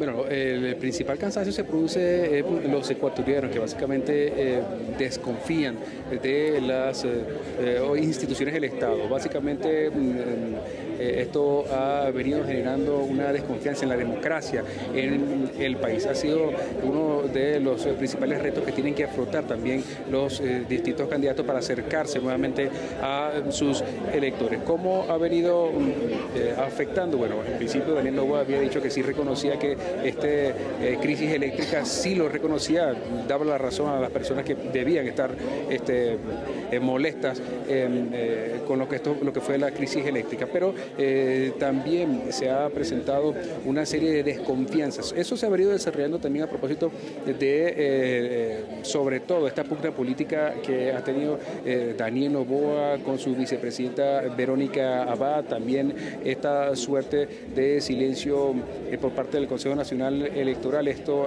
ha venido aquejando también a los electores, cómo ha sido la reacción de los organismos de control, el Consejo Nacional Electoral, de la Corte Constitucional, del Tribunal Contencioso Electoral, cómo se han venido pronunciando. Se hablaba inclusive de que la sentencia del fallo de la Corte Constitucional, que se recibió ya muy tarde, casi a unos días de finalizar la campaña electoral, si bien expresaron que los decretos 500 y 505 emitidos por el presidente de la República para designar a una segunda vicepresidenta y posteriormente encargar el poder a propósito de esta suerte de designar una vicepresidenta y luego encargarse de la campaña por etapas, porque él aseguraba que no podía gobernar o que no confiaba en su vicepresidenta. Esto ha venido desgastando la confianza de los ciudadanos, sobre todo también cuál ha sido la reacción, el pronunciamiento de las distintas instituciones del Estado. Tanto así que inclusive Verónica Abad todavía el día de hoy, ella ha pronunciado que ella asumirá el poder en la segunda vuelta electoral y espera inclusive que Daniel Noboa retome la tranquilidad y la democracia de este país. Tan solo hace algunos días también Verónica Abad emitió una carta al presidente de la República donde llamaba a la unidad nacional y que ella estaría dispuesta a viajar a Turquía. Ha sido la designación que se realizó por parte del gobierno de Daniel Noboa para enviarla a Turquía. Ella se había negado inicialmente en asistir, ahora ella días atrás también cuestionó, denunció que ella había recibido inclusive $17.000 en su cuenta, según ella implicaba, no sabía por qué. Posteriormente el Ministerio de Finanzas explicó que ella había solicitado ese dinero para poder trasladarse. Posteriormente ella también reconoció que bueno, que sí estaría dispuesta a viajar y llamaba a la unidad. Así que hay una suerte de declaraciones tanto a favor y en contra de aceptar o no la designación presidencial, y este tipo de pugnas políticas también han venido desgastando a los ecuatorianos. Básicamente nosotros conversábamos durante la cobertura del día de hoy de cuáles serán los retos del nuevo mandatario, presidenta o presidente del Ecuador a los ecuatorianos, y básicamente ellos hablaban que estaban un poco ya agotados de la situación de violencia, la situación de corrupción, el desgano frente a las instituciones del Estado. Pedían inclusive que el próximo presidente se enfocara a enfrentar el control de las cárceles, a enfrentar el tema de la inseguridad. El propio Ejecutivo Nacional, en materia específicamente del control de las cárceles, reconoce que el 80% de los líderes, el 80% de las distribuciones que se organizan para los puntos de distribución de la droga y las órdenes que se producen salen específicamente de las cárceles. El manejo de las cárceles está en este momento en control de las bandas del crimen organizado. Esto lo emitió el propio Estado, reconociendo que las propias cárceles van dominando los pabellones de los distintos centros carcelarios para hacerse de la confianza de sus grupos organizados y controlar así los pabellones de las cárceles. Eso lo reconoce el Ejecutivo Nacional cuando también han muerto al menos 40 efectivos de seguridad durante el año 2024 entre Fuerzas Armadas y Policía, según cifras de la Policía Nacional. Así que todo este desarrollo de las distintas crisis que ha venido afectando en el país ha venido trayendo una afectación básicamente por el cansancio de los ecuatorianos ante múltiples crisis que se mantienen, sin dejar de tomar en cuenta otra de las crisis también que se refiere al desempleo, el incremento también de la economía informal. 58% de los ecuatorianos y va incrementándose porque se dedica a la economía informal en este país. Tan solo 3 de cada 10 personas tienen un empleo adecuado, quiere decir un empleo de 40 horas, recibiendo así un salario básico en este país, salario básico en este país de $470, y eso también va agotando a las personas que piden una solución al próximo presidente de la República. Gustavo, gracias a ti. Y por el momento, pues estamos en la situación de esperar a que los candidatos hablen. Desde la sede de Novoa todavía no se sabe nada. Desde la sede de Luisa González, donde tú estás, tampoco se sabe nada. Así que espero comunicarme contigo más adelante cuando haya alguna confirmación de algún pronunciamiento. Y bueno, pues vamos a revisar algunas cifras de pobreza en tan solo un momento. Pero antes, porque ya casi tengo que despedir a Arturo Moscoso, muy agradecida, Arturo, por tu presencia esta noche en este cubrimiento y en este análisis de la jornada electoral. Y la pregunta de despedida, ¿no? Se hace esta renovación de la Asamblea Nacional y hay que prestarles mucha atención a estos comicios también, aunque es de lo que menos se habla cuando hay una elección presidencial de por medio. Se espera la conformación probablemente de 2 grandes bloques en la Asamblea y esto efectivamente va a impactar mucho la gobernabilidad de quien llegue al poder. ¿Cuál sería el escenario? Sí, esto es interesantísimo, Ángela, porque no se ha visto antes en unas elecciones a asamblea una polarización de este tipo, ¿no? Básicamente una asamblea bipartidista en la que estarán representados los 2 partidos de los candidatos que cabezan las intenciones de voto y que implica muchas cosas. Primero, recordemos que nuestra asamblea ahora aumenta de número porque va relacionada al censo. El censo se hizo en el 2021 y ya para estas elecciones aplica pues el nuevo porcentaje de población, aumenta el número de asambleístas. Las 2 bancadas no van a llegar a la mayoría de asambleístas que necesitan y necesitarán llegar a acuerdos a nivel de los otros partidos más pequeños que lleguen también, y de ahí depende quién se adelante, ¿no? Si quien gane las elecciones logra hacer alianzas para tener el control de la mayoría absoluta de la Asamblea, es decir, de la mitad más 1, probablemente haya gobernabilidad. Pero si es al contrario y es la oposición la que se adelanta y hace una mayoría absoluta, se va a ver afectada la gobernabilidad del oficialismo, ¿no? Entonces ahí será interesante a qué alianza se llega, pero recordemos que para el oficialismo es más fácil llegar a estas alianzas porque tiene el control del Estado, el control de los recursos económicos, y eso pesa en el momento de llegar a alianzas con los asambleístas. Estamos viendo también en esa elección un momento muy interesante que determinará mucho del futuro del gobierno, porque si no logra gobernabilidad podríamos enfrentarnos a un bloqueo como el que enfrentamos en el gobierno de Guillermo Lasso, y si no, caso contrario, pues podríamos tener un gobierno que logra aprobar su plan y que les lleve incluso a una segunda reelección, ¿no? Si es que fuera Novoa, a una reelección si es que fuera Luisa. Pues muchísimas gracias. Es Arturo Moscoso, abogado y politólogo, director de la Escuela de Ciencia Política y Relaciones Internacionales de la Universidad Internacional del Ecuador.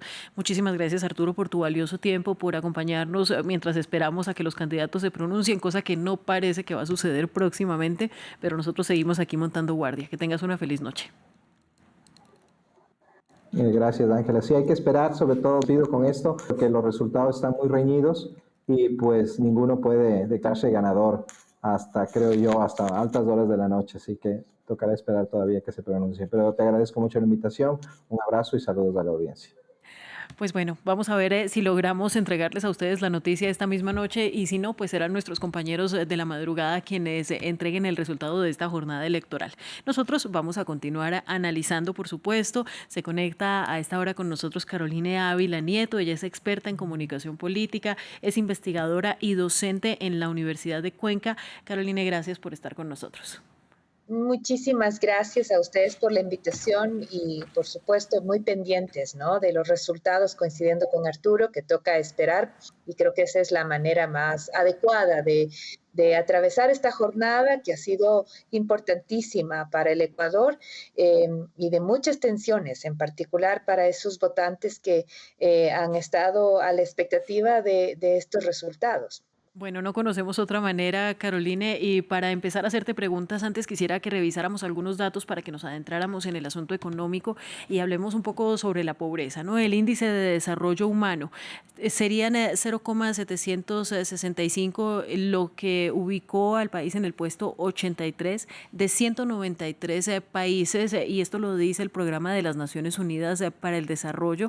Es un reporte que proviene del 2022, el último que fue publicado, y este indicador pues es el que evalúa el desarrollo de un país a través de la salud, de la educación, de los ingresos, y que se calcula normalmente anualmente por el Programa de las Naciones Unidas para el Desarrollo, el PNUD, y la tasa de pobreza que también está en el país en un 28,0%, pobreza extrema del 12,7% e índice de Gini 0,463. Y bueno, esto proviene del Instituto Nacional de Estadística y de Censos, INEC, y es una cifra de diciembre del 2024. Se ha hablado muchísimo en campaña y también en este especial acerca de la seguridad, y también se ha hablado muchísimo de la crisis energética y de los apagones. Sin embargo, yo quisiera que habláramos ahora del impacto económico para los ciudadanos. ¿Cómo está la pobreza hoy en el Ecuador? ¿Cómo se siente el bolsillo de los ciudadanos? Y pues ahí es donde tendrá que entrar a hacer una tarea el próximo presidente. Sigue siendo, por supuesto, un tema sumamente importante. En las encuestas, cuando se le pregunta al ecuatoriano o a la ecuatoriana cuál es el principal problema que atraviesa el país, por supuesto está la seguridad sobre el 30%, pero se unifica el tema laboral y el tema económico. Estas dos juntas que están dentro de la misma línea, diremos así, llegan a equipararse con lo que sucede en seguridad, a ese nivel de preocupación. Entonces, tener la posibilidad de resolver hasta fin de mes, de poder colocar comida sobre la mesa y de salir con seguridad es sin lugar a dudas el primer tema de conversación en la población. Pero hay un tercer tema, pudiésemos así mencionarlo, y es el de la migración.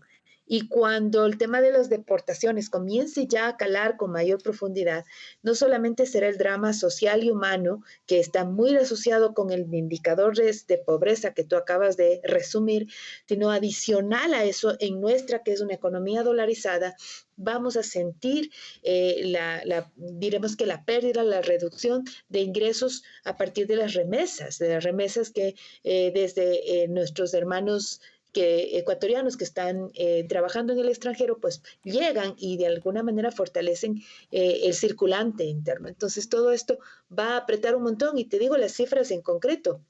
Si son 4.000 millones los dólares que ingresan por remesas, si es que se deportan los 31.000 nombres que dice el gobierno estadounidense que tiene para este año, los economistas deducen que más o menos se perderán 200 millones de dólares de ingresos en remesas. Para que tengas esta referencia en mente, es el mismo valor que tuvimos el año pasado en inversión extranjera. Entonces, toda esta línea de inversión internacional que va a estar de alguna manera apoyando, por supuesto, hasta donde más se pueda, pero que en la fragilidad de la falta de remesas va a complicar incluso un poco más las condiciones económicas que ya son difíciles. Por eso, para el ciudadano, el poder resolver en su comida, en su refrigerador, en la mesa, y a su vez salir con seguridad a buscar trabajo, han sido las prioridades, diremos, en estos meses de preocupación. Bueno, ¿y cómo se resuelve esto? Porque estamos hablando de una bolsa de papas que antes podía costar $2 y ahora está costando 8, 10 o más dólares. Y es que esto, o sea, no hay bolsillo que aguante en ningún país, en ningún lugar. Claro, y el desafío es, ¿y si es que no tiene trabajo? porque son 200.000 plazas de empleo que se han perdido producto de la crisis económica, principalmente ocasionada por llegar hasta 14 horas de apagones, ¿no? Entonces, en esa misma línea, la preocupación de la población es, puede ser que tengas la manera de conseguir algo de dinero, pero no te van a prestar hasta mucho, y mucho más si es que no tienes trabajo. Entonces, la conversación sobre el trabajo, sobre la estabilidad, sobre la seguridad, es todavía pendiente en el proceso electoral, se ha abordado, pero no todavía a profundidad. Y creo que en esta segunda vuelta, si hay algo que la candidata y el candidato van a tener que hacer, es ser lo suficientemente solventes para conquistar a ese pequeño margen, muy poco todavía, que queda pendiente de entender qué tipo de Ecuador le están presentando. Porque el uno le dice el nuevo Ecuador, a propósito de la comunicación electoral que hemos vivido durante estos últimos días, semanas, el uno le dice el nuevo Ecuador, pero no le está configurando qué es de eso nuevo. La candidata le dice revivir el futuro, pero todavía no establece con claridad de qué futuro, de qué modelo de futuro estamos hablando. Creo que ese va a ser un importante desafío para poder acercarse a esos votantes que todavía no han decidido por ellos. Bueno, hay un asunto del que no hemos discutido con ninguno de los analistas esta noche y tampoco con nuestros corresponsales, pero que sí hemos tenido amplia cobertura en France 24 y es la pugna entre las vicepresidentas del país. Vamos primero a ver un reporte acerca de este tema que nos explica un poco este conflicto en el que se ha inmiscuido Noboa durante los últimos meses y pues cómo se va a resolver. ¿Quién es la vicepresidenta de Ecuador? Una pregunta que divide al gobierno de Daniel Noboa. El último round de la pelea se llevó a cabo el 7 de febrero cuando a Verónica Abad, quien fue la fórmula electoral de Daniel Noboa en 2023, no se le permitió entrar al despacho de la vicepresidencia en Quito. Lo que ustedes acaban de ver es un claro ejemplo del atropellamiento y violación a un desacato de la orden de un juez ante su vicepresidenta constitucional de la República, que vuelve nuevamente a llamar a la paz al presidente, a su gabinete, para que pueda tomar los correctivos. En Ecuador, las funciones del cargo de vicepresidente son designadas directamente por el mandatario en funciones. Es así como Daniel Noboa designó a Abad en cargos diplomáticos en Israel y Turquía. En noviembre de 2024, el Ministerio del Trabajo sancionó a la vicepresidenta, alejándola de su cargo por más de 5 meses, argumentando que la funcionaria había abandonado su cargo de forma injustificada. Tras su inhabilitación, Daniel Noboa nombró como vicepresidenta encargada a su secretaria de Planificación, Sarija Moya. En aplicación del artículo 150 de la Constitución de la República, la Presidencia de la República del Ecuador informa la designación de Sarija Moya como vicepresidenta encargada. Posteriormente, la decisión del Ministerio de Trabajo fue declarada ilegal, por lo que teóricamente Abad debía retornar a sus funciones como asesora en la embajada en Ankara. No obstante, la presidencia hizo caso omiso y nombró como nueva vicepresidenta interina a la secretaria de Administración Pública, Cynthia Guellibert, un decreto que fue nuevamente tumbado por la justicia. Según la ley ecuatoriana, el vicepresidente asume la función presidencial durante el tiempo en el que se desarrolla la campaña electoral. Durante las últimas semanas, tanto Guellibert como Abad han reclamado ser las verdaderas vicepresidentas de Ecuador. Y este programa sigue y sigue, pero además Daniel Noboa tampoco da el brazo a torcer. ¿Por qué está tan empeñado el presidente en mantener esta disputa con Abad? Bueno, al parecer hay mucha de psicología más que de comunicación y política, y ahí sí nos toca cambiar de analista. Y básicamente lo que se ha comentado acá es que este tipo de conflicto que había tenido, que partió en el mismo momento de campaña, en donde ya hubo la fractura, no le ha permitido ser superado, ¿no? Y ahí tiene mucho que ver también el carácter, la personalidad, el temperamento del gobernante. Ahora, adicional a eso, es verdad que hay cierto lector, cierto votante que no es menor en el Ecuador, que aprecia hasta cierto punto, diremos así, esta actitud del presidente de pasarse por encima las barreras que podrían estar interfiriendo en sus deseos. Por ejemplo, el estudio de la Universidad de Vanderbilt, el Barómetro de las Américas, le hace una pregunta al ecuatoriano, a la ecuatoriana, en el caso de extremo, dice, de mucha corrupción, ¿usted apoyaría un golpe de Estado, un golpe militar? El 53% de la población le dice que sí. Entonces, si es que un gobernante con las características de Daniel Noboa le termina planteando este tipo de desafío en la narrativa gubernamental, diremos así, y no le deja avanzar a Verónica Abad, el votante de él, su característica va a ser, sí, pues, ¿no? O sea, que está bien, que compita, diremos así, a ver quién le manda, a ver quién le gana. Ese tipo de actitudes parece que comienzan a cobrar valor, al punto que cada vez que vuelve el conflicto con Noboa y con Abad, se reafirma esta misma tesis, pero por el otro lado sigue siendo su lamento, ¿no? Su cruz, dirían algunos, porque también existe el votante que no le parece que se siga saltando así las reglas, que pudo haber estado de acuerdo con el asalto a la embajada mexicana, porque por último hay otra disputa respecto de quién es Jorge Glass, pero que en este minuto debió haber pedido permiso para poder sacar vacaciones o ausentarse y hacer campaña, ¿no es cierto?, como debía corresponder y como la misma Corte Constitucional lo acaba de reafirmar. Y por el otro lado también dejar esta disputa que nos tienen como en una novela meses y que no termina de concretarse con el caso de Verónica Abad. Puede no estar de acuerdo con Verónica Abad, puede no conocer a Verónica Abad, pero hay ciertas normas y protocolos que se tienen que cumplir. En ese contexto se encuentra el presidente Noboa y no logra ponerse de acuerdo por qué camino ir, porque en este minuto al menos, al parecer, las condiciones jurídicas ya no le van a permitir seguir esquivando el cumplimiento de la ley.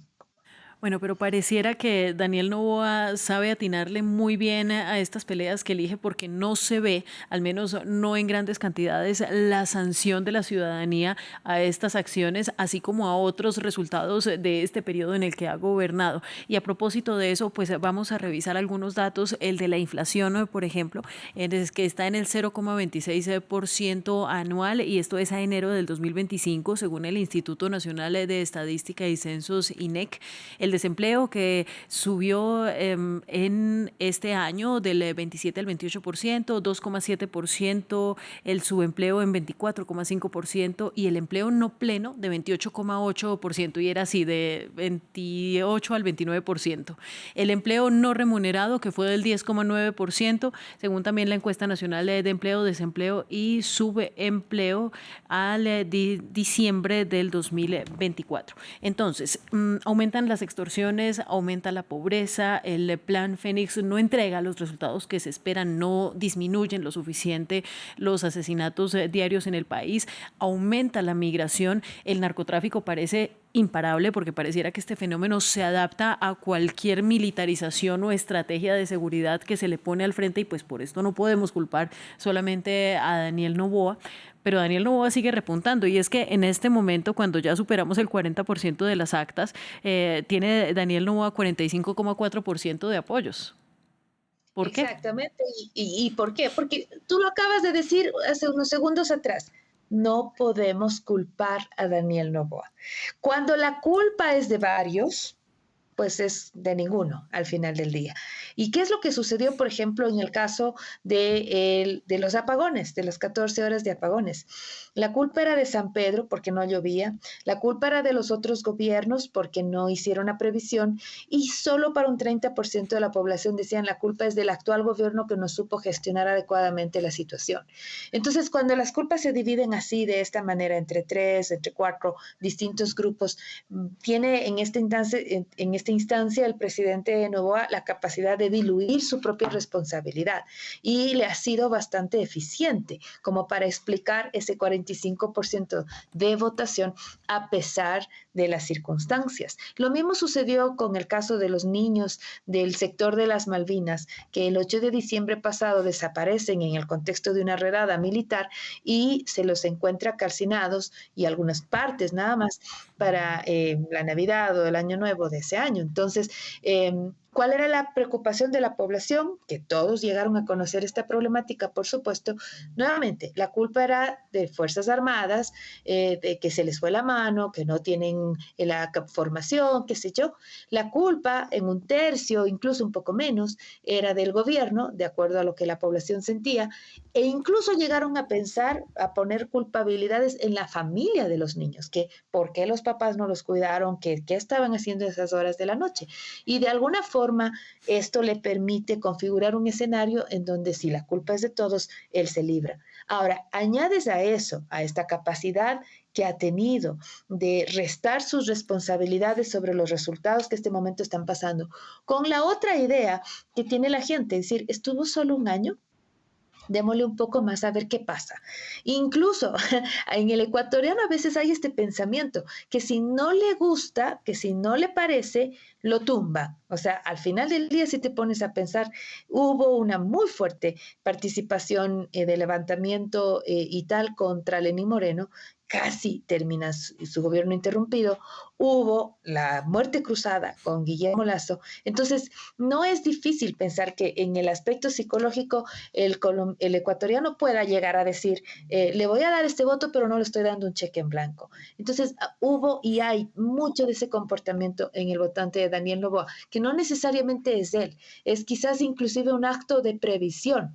No quiero que suba el correísmo, no me termina de convencer, pero no tengo otra alternativa porque no quiero que suba el correísmo. Y ahí, cuando opera esa lógica, ese atajo mental del correísmo, anticorreísmo, no hay posibilidad de evaluar solamente los resultados de la gestión. Tiene todo que ver el dolor o la narrativa que se ha insertado respecto al correísmo y que no se quiere que vuelva. Muchos de esos elementos explican también lo que sucede en el votante de Daniel Noboa.